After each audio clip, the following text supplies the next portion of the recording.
Astaghfirullah. Bismillahirrahmanirrahim. Assalamualaikum warahmatullahi wabarakatuh.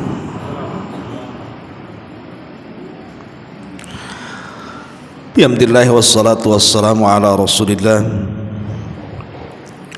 wa ala alihi wa sahbihi wa mawalah wa la hawla wa la quwata illa billahi wa ba'du. Alhamdulillah, segala puja dan puji hanya milik Allah subhanahu wa ta'ala. Salawat dan juga salam kita hadiahkan kepada Rasul kita Nabi besar Muhammad sallallahu alaihi wa ala alihi wasallam. Ma'asyiral muslimat yang dimuliakan Allah subhanahu wa ta'ala, alhamdulillah di pagi menjelang siang ini kita bisa berkumpul di Masjid Nidaul Ilmi Kapling Beliung, dan pembahasan di pagi menjelang siang ini ada sebuah hadis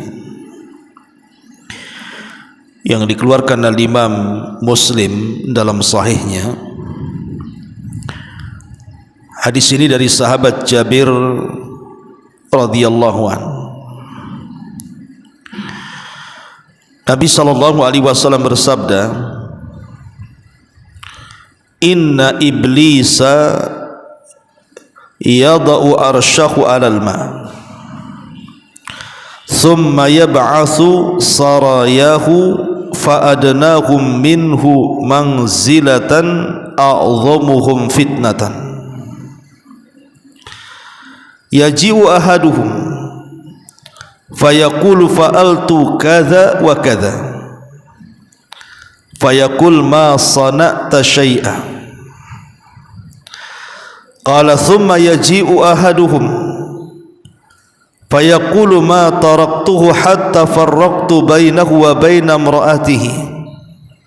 Qala fayudnihi minhu wa yaqul ni'ma anta."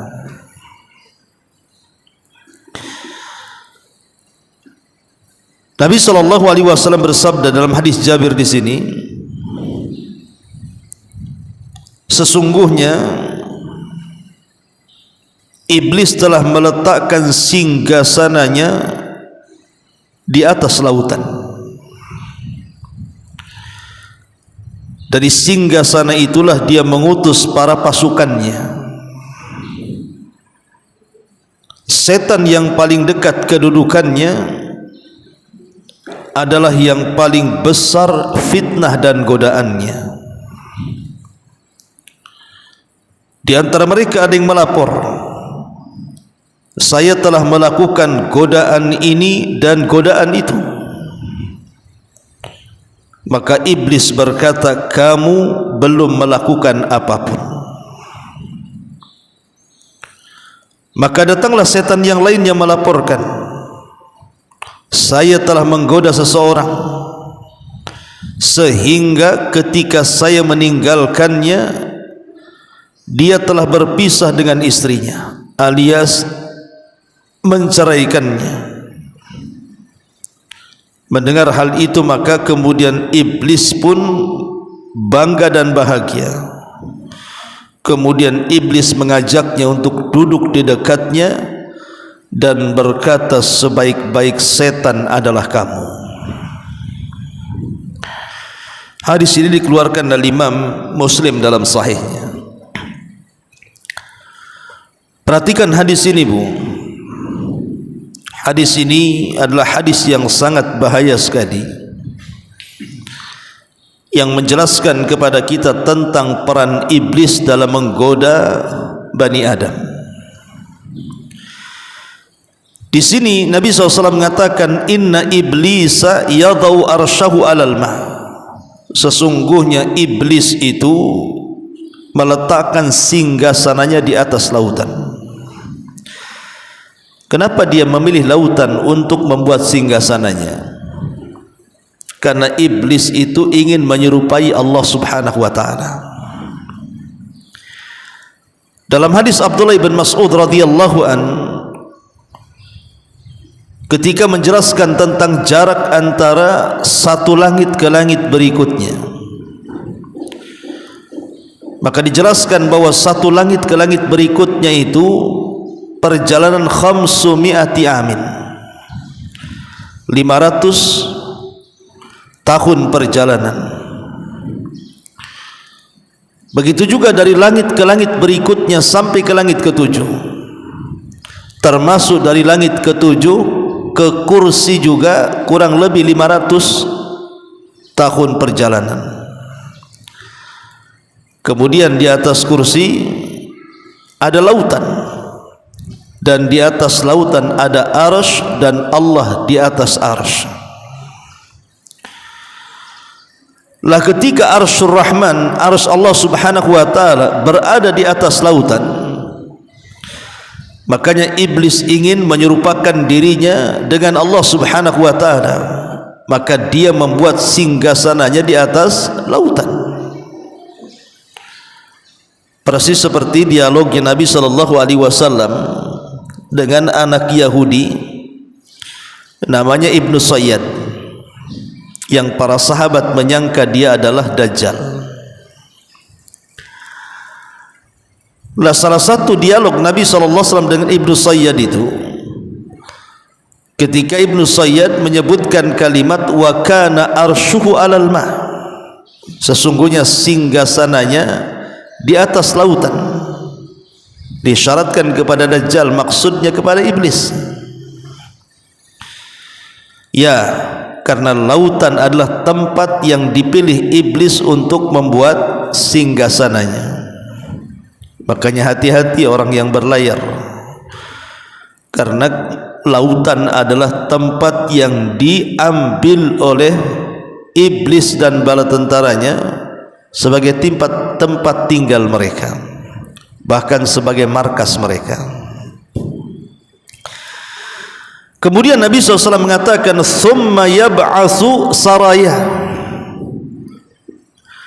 dari atas lautan atau dari atas singgasana yang di atas lautan itulah iblis mulai mengutus pasukannya. Jadi setiap hari iblis itu mengutus utusannya dari lautan ke daratan. Untuk apa? Untuk menebar was-was di tengah-tengah Bani Adam, di tengah-tengah kita. Yang terkena was-was pasukan iblis ini, akhirnya mereka pun mulai bermaksiat kepada Allah subhanahu wa ta'ala. Ada yang tadinya tidak ghibah jadi ghibah, ada yang tadinya tidak dusta jadi pendusta, ada yang tadinya tidak maksiat tiba-tiba terdorong untuk melakukan maksiat. Tiba-tiba dia mencuri, tiba-tiba dia berzina, tiba-tiba dia meninggalkan salat, dan begitu seterusnya. Jadi setiap hari iblis itu menyebar pasukannya untuk menebarkan was-was di tengah-tengah umat manusia. Kemudian Nabi SAW mengatakan fa'adnahum minhum manzilatan a'dhamuhum fitnatan, maka setan yang paling dekat kedudukannya dengan iblis adalah yang paling besar godaannya. Jadi nanti setelah setan ini mengutus pasukannya, iblis ini mengutus pasukannya, dalam satu hari itu mereka berhasil menggoda fulan dan alan, maka mereka akan pulang dalam satu hari itu melaporkan apa yang mereka telah lakukan. Maka dari sekian setan itu, ada setan-setan yang oleh iblis didekatkan kepada dirinya. Lah kalau ada setan dari pasukan iblis yang didekatkan kepada dirinya, ketahuilah bahwa setan ini yang paling besar fitnahnya, yang paling besar godaannya. Kemudian Nabi SAW menjelaskan, yaji'u ahaduhum fayaqulu fa'altu kadza wa kadza. Lalu di antara mereka yang sudah bertugas itu menghadap kepada iblis, kemudian melaporkan bahwa dia telah melakukan ini dan itu. aku sudah melakukan ini dan itu, aku sudah menggoda si anu tuh. Dulu rajin sholat, sekarang sudah tidak sholat lagi. Aku sudah goda si anu, dulu dia suka sedekah, sekarang sudah tidak sedekah lagi. Aku sudah goda si anu, dulu pendiam, sekarang tukang gibah tuh. Aku goda si anu tuh, dulunya dia tertutup auratnya, sekarang sudah tidak menggunakan lagi pakaian yang menutup auratnya. Disebutkan satu-satu untuk keberhasilannya. Tapi iblis tidak takjub dengan laporan itu, karena itu sudah biasa hari-hari. Makanya kemudian iblis mengatakan, ma fa'alta syai'an, hakikatnya kalian belum melakukan apa-apa. Itu sudah biasa itu. Yang seperti itu sudah biasa. Yang tadinya dermawan jadi bakhil, yang tadinya menutup aurat jadi membuka aurat, yang tadinya tidak suka gibah jadi suka gibah. Itu sudah biasa itu. Tiba-tiba kemudian ada salah seorang pasukan iblis menghadap iblis dan mengatakan, ma taraktuhu hatta farraqtu bainahu wa baina imratihi. Maka satu pasukan iblis ini mengatakan kepada iblis, saya melapor wahai Tuan. Kata iblis, ya, apa laporan? Dia mengatakan, aku sudah berhasil menggoda 2 Bani Adam yang sudah menikah, dan tidaklah aku meninggalkan mereka kecuali keduanya telah berpisah, telah bercerai, di mana suaminya sudah menceraikan istrinya, sudah menceraikan, mentalak istrinya. Maka tiba-tiba kemudian iblis bangkit dari singgasananya, kemudian mendekati setan itu, kemudian mengatakan, ni'ma anta, sebaik-baik setan dari seluruh setan adalah kamu, karena sudah berhasil menghancurkan rumah tangga, berakhir dengan perceraian. Dari hadis ini ulama mengatakan ta'dimu amril firaq wa talaq wa kathir dhararihi wa fitnatihi, tentang agungnya atau besarnya perkara perceraian ataupun perpisahan, dan akan mengakibatkan banyaknya madarat yang akan ditimpakan kepada keluarga yang bercerai. Ma'asyiral muslimat yang dimuliakan Allah Subhanahu wa taala, makanya saya sarankan Bu ya, ini nasihat saja, jangan menolong iblis untuk melancarkan tugasnya menceraikan orang.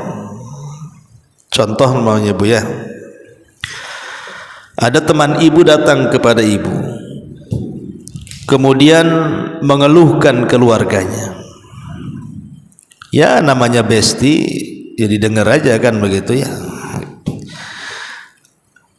Lah ibu di posisi sebagai pendengar, kalau bisa jangan komentar Bu, jangan memihak besti ibu ataupun suaminya, karena ibu kan baru satu telinga tuh masalahnya, tidak melihat mendengar dari suaminya. Jangan mentang-mentang karena kawan dekatnya akhirnya udahlah cari aja lah, nanti kita cari katanya. Lah kalimat seperti ini sama dengan meloloskan iblis dalam tugasnya. Kalau ibu justru menganjurkan atau mengompori atau memanas-manasi orang bercerai, itu sama saja ibu jadi kaki tangan iblis tuh. Tapi sebaiknya Bu, kalau ada orang yang minta nasihat apakah saya harus bercerai dengan suami saya, sebaiknya jangan bercerai, apapun kasusnya. Jadi tetap pendapat ibu jangan bercerai, soal nanti dia bercerai itu urusan dia. Tapi kita kemudian tidak menjadi kaki tangan iblis, karena kalau orang sudah bercerai Bu, itu madaratnya banyak. baik kepada si suami, baik kepada si istri, baik kepada keluarga suami, baik kepada keluarga istri, baik kepada teman-teman suami, baik kepada teman-teman istrinya, ataupun yang lebih daripada itu kepada anak-anaknya. Akibat bercerai, Bu, lihat akibat perceraian kan, banyak anak-anak yang terlantar. Akhirnya si ibunya kawin lagi, dapatlah dia ayah tiri. Kemudian si ayah ini kawin lagi, dapat pula ibu tiri. Ayah tiri dan ibu tiri rupanya tidak mencintai si anak tadi. Apa yang terjadi? Akhirnya terlantar anak ini kan. Makanya datang iblis dan mengatakan, sudah nak, kau sudah tidak diakui bapakmu, sudah tidak diakui ibumu, sudah jadi anak angkatku sajalah katanya. Nah, akhirnya jadi anak angkat iblis pula tuh. Dan biasanya kalau orang sudah menikah kemudian bercerai, akhirnya banyak terjadi masalah kan, Bu. Seorang suami bercerai, akhirnya stres berzinah, naudzubillah. Kemudian si istri juga begitu sama. Jadi akan merusak tuh, rusak ibadahnya, rusak muamalahnya, macam-macam rusak tuh. Pokoknya perceraian itu pasti akan merusak segalanya. Ya, maksudnya yang saya maksudkan di sini bukan perceraian yang dibolehkan. Ya, tidak semua perceraian itu terlarang, tidak ada perceraian yang dibolehkan. Bahkan jadi solusi juga cerai itu terkadang. Bagi orang yang suami istri berumah tangga kemudian bercekcok, terkadang cerai itu solusi daripada agama. Tapi yang dimaksud cerai di sini artinya cerai yang kemudian memadaratkan, membawa madarat besar bagi keluarga dan anak-anak. Cerai yang tidak ada sebabnya. Makanya kenapa kemudian Nabi SAW mengatakan, siapapun wanitanya yang meminta cerai kepada suaminya tanpa ada sebab, maka wanita itu terlaknat dan terlaknat. Siapapun wanitanya, tiba-tiba dia menghulu suaminya tanpa sebab, maka wanita itu terlaknat, kata Nabi. Karena perkara perceraian ini bukan perkara mudah, karena ikatan yang paling kuat dalam Islam ini adalah ikatan pernikahan. Itulah disebut dengan mitsaqun ghalid namanya. Ma'asyiral muslimat yang dimuliakan Allah Subhanahu wa taala, baik kita akan kembangkan sedikit. Ma'asyiral muslimat yang dimuliakan Allah Subhanahu wa taala, tentu dalam kehidupan berumah tangga, saya, ibu atau siapapun lah, menginginkan keluarga itu seperti firman Allah Subhanahu wa taala, wa ja'ala bainakum mawaddata wa rahmah. Ingin mendapatkan tiga perkara kan, Bu? Ingin mendapatkan ketenangan, ingin mendapatkan kecintaan, dan ingin mendapatkan kasih sayang. Saya kira seluruh rumah tangga kaum muslimin menginginkan tiga perkara ini. Rumah tangganya ingin tenang, rumah tangganya dibangun di atas kecintaan, dan rumah tangganya dibangun di atas kasih sayang. Sebab kalau tiga perkara ini ada dalam rumah tangga, insya Allah rumah tangga ini penuh dengan kebahagiaan. Tapi masalahnya, Bu, tidak semua rumah tangga itu sesuai dengan keinginan kan, Bu. Ada saja rintangan di tengah jalan itu, sehingga banyak kemudian rumah tangga tidak sesuai dengan cita-cita dan keinginan, kandas pula di tengah jalan dengan cara tadi adanya perceraian tadi. Maka ada beberapa perkara, Bu, penyebab kenapa rumah tangga ini hilang sakinahnya, hilang mawaddahnya, hilang rahmatnya, ditambah-tambah memang pasukan iblis itu datang kemudian ikut mengacaukannya. Apa penyebabnya? Dan apa pula solusinya? Ma'asyiral muslimat yang dimuliakan Allah Subhanahu wa taala, pertama, Bu, kalau ibu sedang bermasalah dengan suami, atau boleh jadi suami sedang bermasalah dengan istri, terjadi pertengkaran lah. Ya, namanya keluarga itu mestilah tidak mungkin lurus-lurus terus, pasti satu hari akan terjadi pertengkaran, entah masalahnya kecil atau besar. Pertama, Bu, jangan terfikir untuk bercerai dulu. Jangan terpikir untuk bercerai. cari dulu solusi. Karena terpikir untuk bercerai itu tidak mendatangkan islah dalam keluarga. Berarti orang ini memang tidak mau baikan, tidak mau melanjutkan rumah tangga kan. Tapi kalau seandainya pertengkarannya itu maksudnya supaya dia ingin kembali baik, ingin kembali islah menjadi suami istri yang bahagia, maka hilangkan cara berpikir itu bahwa saya harus berpisah dengan dia. Jauh-jauhkan watak seperti ini. Ya, namanya dalam keluarga mesti ada lah yang bertengkar, nah mungkin gak bertengkar, tetapi jauhkan cara berpikir saya ingin pisah, karena ini bukan solusi, ini justru masalah. Ini yang pertama. Kemudian yang kedua, saat ibu sedang bermasalah ataupun sedang bertengkar dengan suami, iyyaki bil la'ni wad du'a. Hati-hati bu, kata ulama, jauhi laknat dan doa. Yang namanya bertengkar, tapi jangan sampai kemudian lisan ini tidak terkontrol bu. Jangan sampai kemudian keluar kata-kata laknat atau doa-doa buruk, tidak boleh ya. Ini juga penting ini, karena kebiasaan seorang wanita, maaf bu ya, biasanya kalau bertengkar kemudian sudah kalap, biasanya kata-kata perempuan ini lebih sadis bu ya. Dia bisa mengeluarkan macam-macam kata-kata tuh. Maka jauhi dalam pertengkaran itu kata-kata yang berbau laknat ataupun berbau doa-doa keburukan. Bertengkar, tapi jauhi laknat dan doa buruk. Kemudian yang ketiga, jangan menghubung-hubungkan dengan perkara-perkara gaib. Umpamanya ibu sedang bertengkar dengan suami, tiba-tiba ibu mengatakan, jangan-jangan aku suka kamu gara-gara kau dukuni aku ya, kan gitu bu ya. Kan ada orang yang suka mengait-kaitkan dengan gaib itu. Jangan-jangan dulu kau pelet aku, dukun mana kau pakai katanya, dukun Banyuwangi atau dukun Jawa Barat kan itu ya.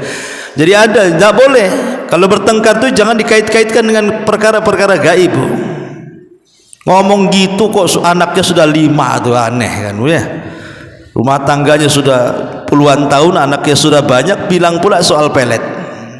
Maka dalam pertengkaran jauhi, jangan kait-kaitkan dengan perkara gaib. Karena itu kan fitnah, kan jatuhnya tuduhan, tidak boleh ya, nuduh jadinya. Kemudian juga yang keempat, jangan keluar rumah bu. Ibu kalau bertengkar dengan suami, jangan keluar rumah.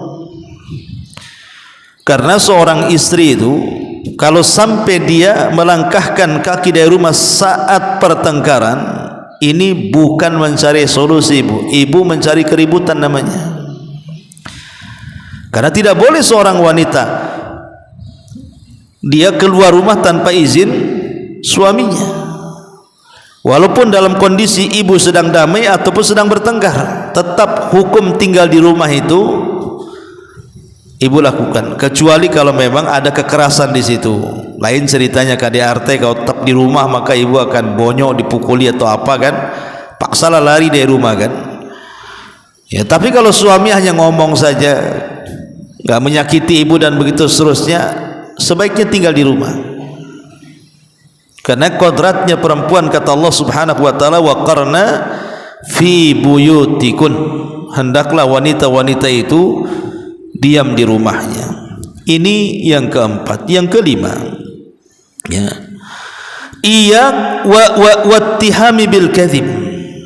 Kalau ibu sedang bertengkar bu, jangan membuat dusta-dusta atau karangan-karangan cerita-cerita yang tidak ada untuk membela diri. Umpamanya kan, akhirnya ibu berdusta,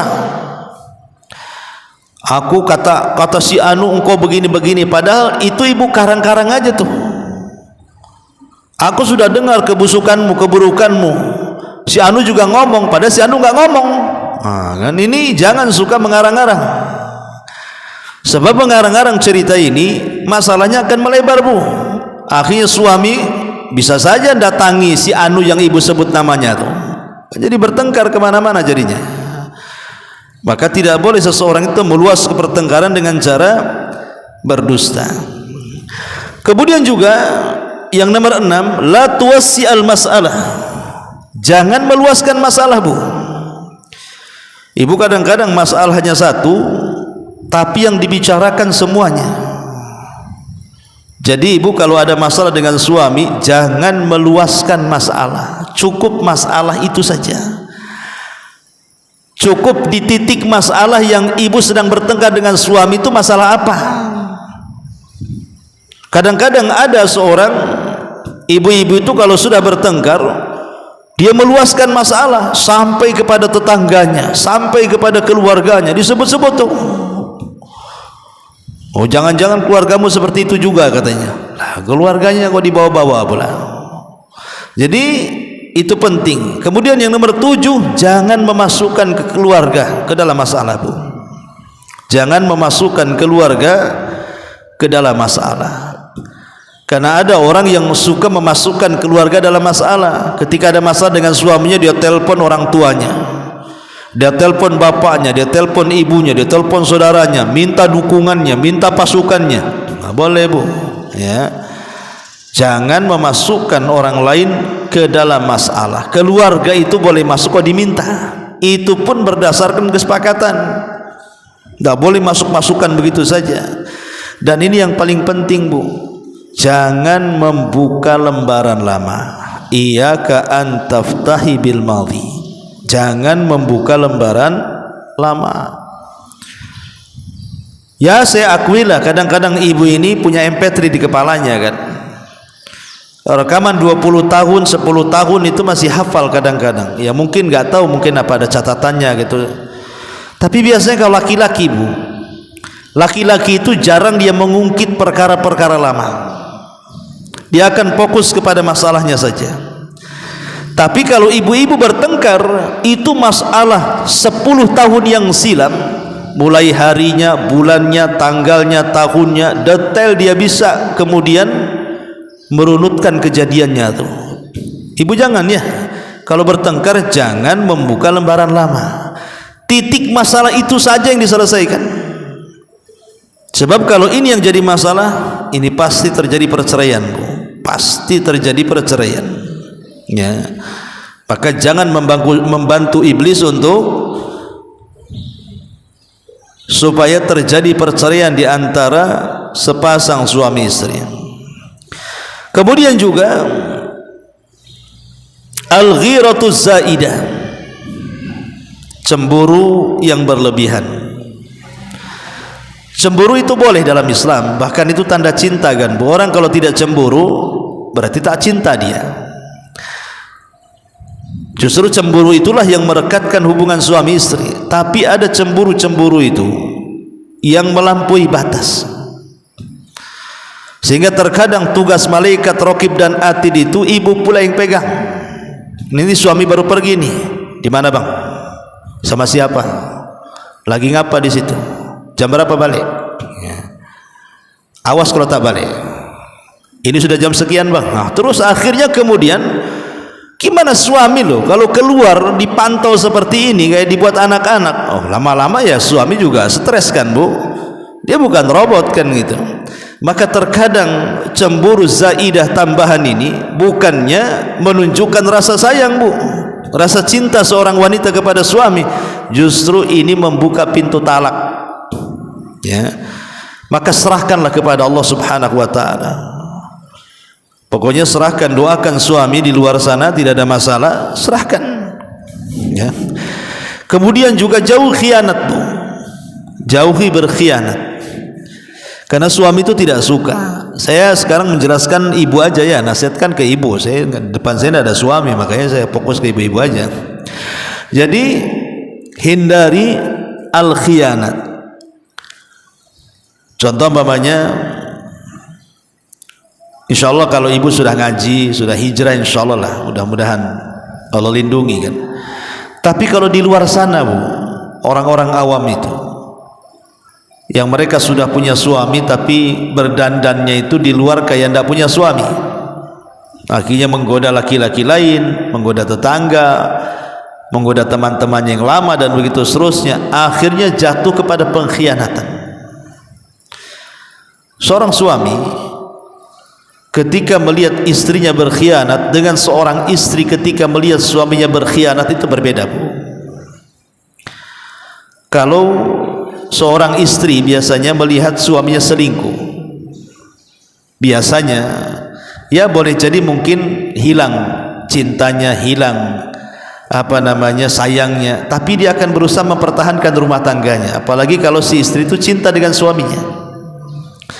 Tapi kalau suami melihat istrinya selingkuh Bu, itu beda, pasti dia akan menceraikannya.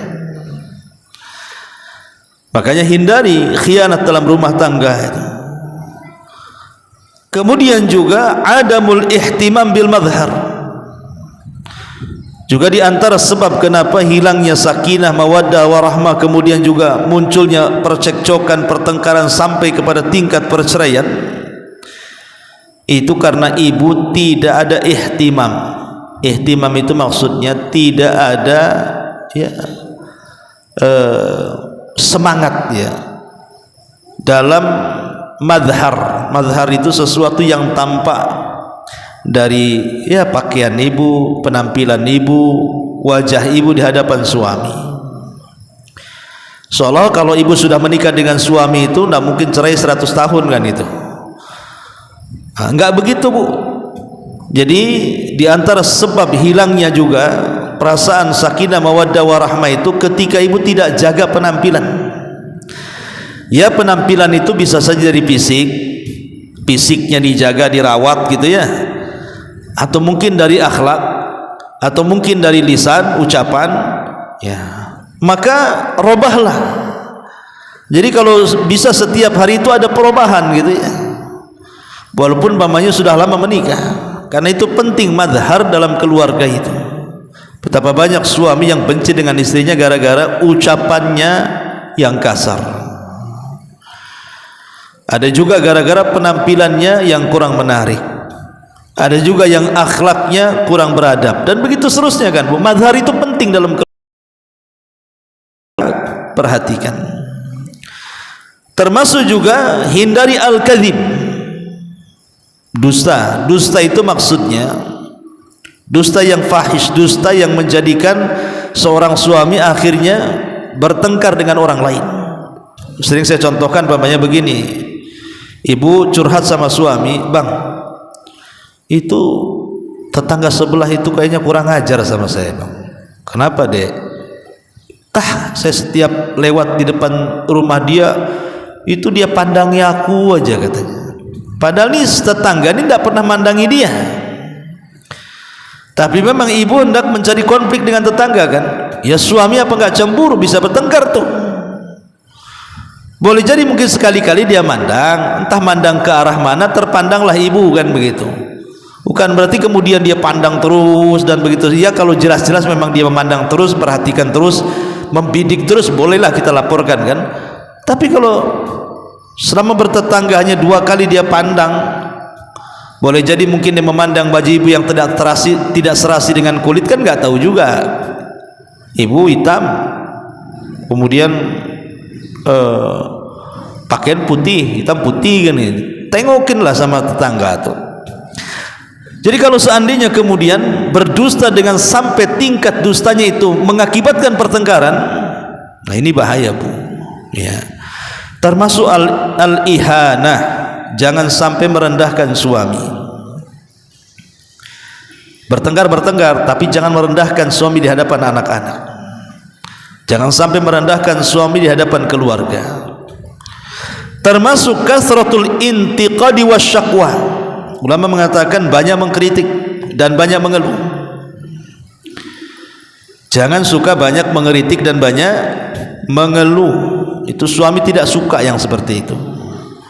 Termasuk al-kasul wal bakhil, malas, bakhil, at-tasallut, mau menang sendiri.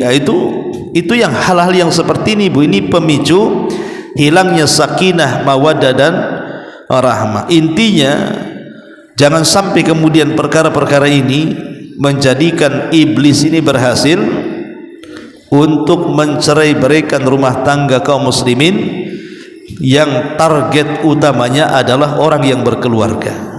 Karena iblis itu sangat senang dan cinta apabila di antara keluarga kaum muslimin ada yang bercerai-berai. Wallahu a'lam. Ini di antara keterangan hadis dari Jabir radhiyallahu anhu yang dikeluarkan oleh Imam Muslim dalam sahihnya.